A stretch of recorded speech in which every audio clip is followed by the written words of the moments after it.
Mambo ni vipi, mambo ni aje mwana Hot Data 24 na mwana New Trending. Issue ambayo imekuwa ni gumzo sana kwenye kichwa cha Diamond Platnumz hivi karibuni ni vita ambayo alikuwa anapigana na mzazi mwenza, nikimzungumzia Tanasha Donna, mwanadada kutokea kipande cha Kenya pale. Na hii ilisababisha mpaka kufikia hatua ya kuweza kwa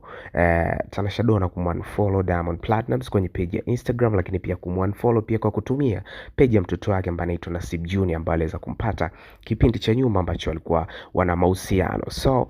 siku ya jana kuna kitu special ambacho kimetokea baada ya Tanasha Donna kuweza kupost kwenye Insta story picha ya mtoto wao ambao anaitwa Nasib Junior na Diamond Platnumz kuweza kuirepost naye kwenye Insta story ile picha na kuweza kuweka pia na ujumbe ambao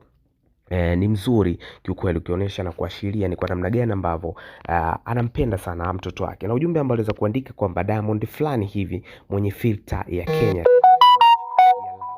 Inamaanisha kwamba ni kwa namna gani ambavyo huyu mtoto amekuwa akimpenda sana na akimkubali, na tumekuwa tukiona mapokezi makubwa ambayo anayapata pindi ambapo anakuwa